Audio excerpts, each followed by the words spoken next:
This interview is part of the History Heard project. The content of this interview may be used for historical research. However, no part of this video itself may be reproduced without the express written permission of an authorized representative of History Heard. Today is March 25th, 2009 at 3 p.m. This interview is with Tran Klein in Bradenton, Florida. She was born on January 15th, 1970 in Vietnam.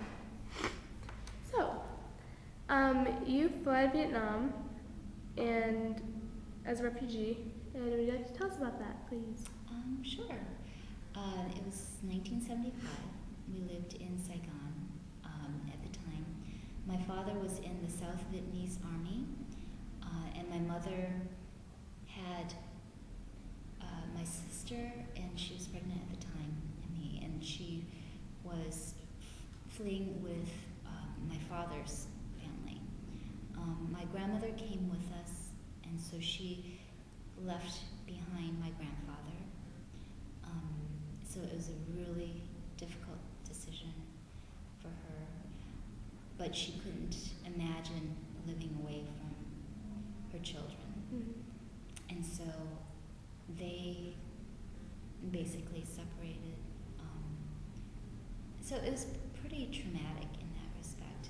But again, as children, we weren't privy to any of that part of it because we were so sheltered, and my parents sheltered us from anything. We actually didn't even know what was going on.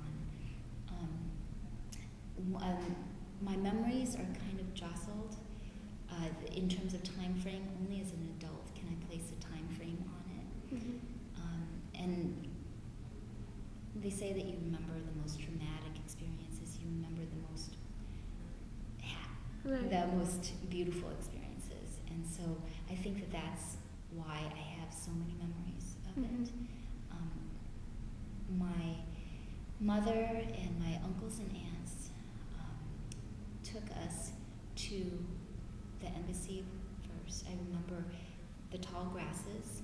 I remember my mom had a blanket wrapped around herself and tied with my younger sister. She was 2 at the time. I was 5, I believe. And then, because it was 1975, and so she held me by the hand, and from what I remember, it wasn't very much. I mean, she didn't bring very much with her. Mm-hmm. Maybe just another satchel. And then we were going into the embassy. We stayed there for quite a long time. We were in this one room that looked like a hotel room, and one of my memories was that there was, there was a box in there with a lot of canned foods, like little canned foods. I remember what I knew later to be little peaches, of course my parents, or my mom, and my uncles and aunts kind of let us play with some of the toys. There was a viewfinder in there. So that was something really special and new to us. So as children, it was really strange because this was such a traumatic experience. And yet there were these little moments that were kind of happy, And so I think that maybe that was placed there by, the Army or the Americans, the military, for us and other families like us.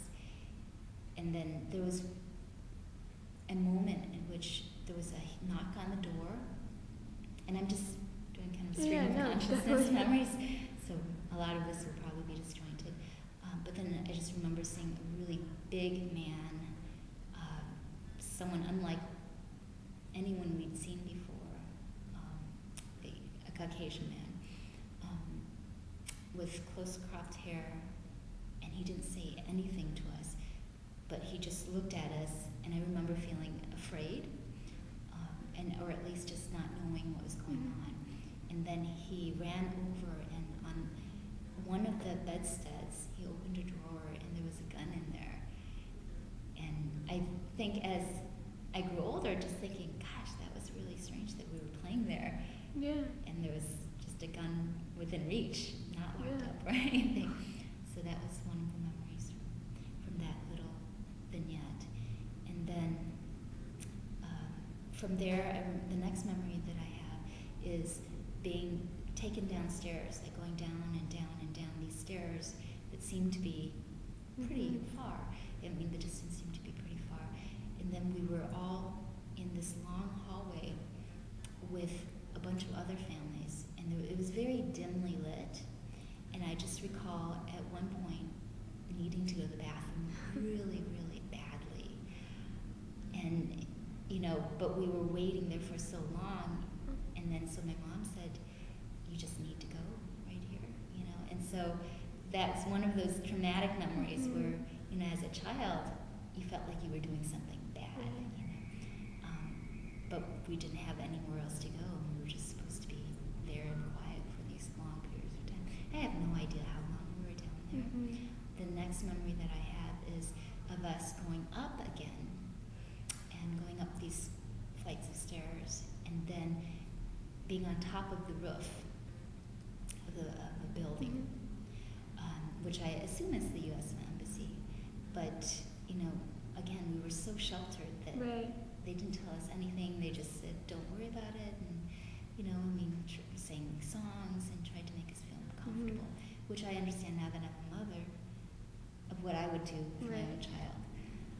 So there is that interesting, you know, as your experiences grow, you know, all the things that you can put into place, you know.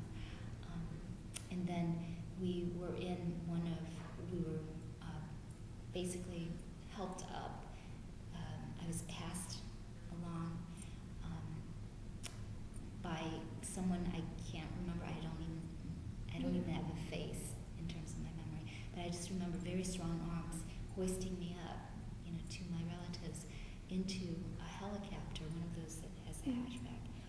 And then the next memory I have is of little points of light on the ground, and it was dark out, so points of light on the ground, which could have been fires, could have been just lights from the buildings, I don't remember.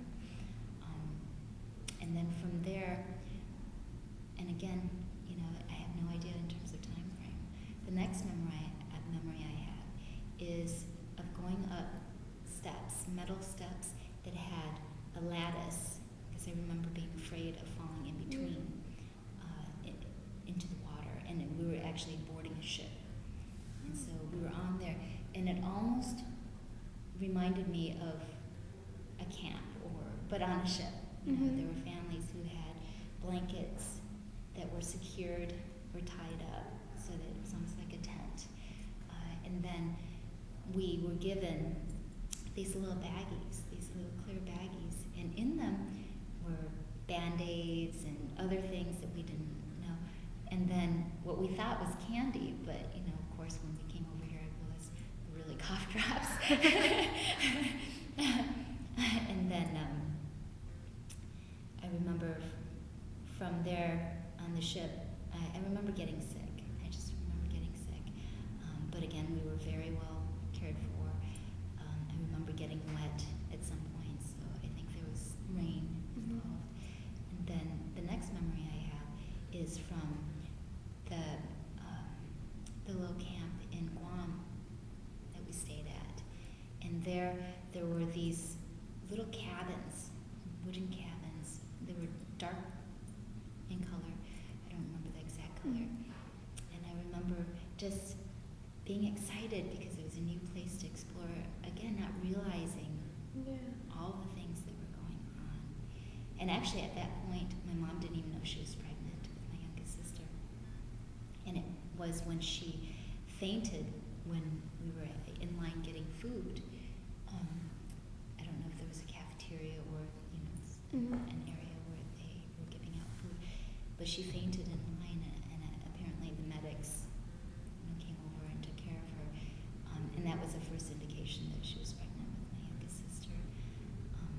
And I'm sure, you know, looking back, I just can't imagine, you know, how she felt being away from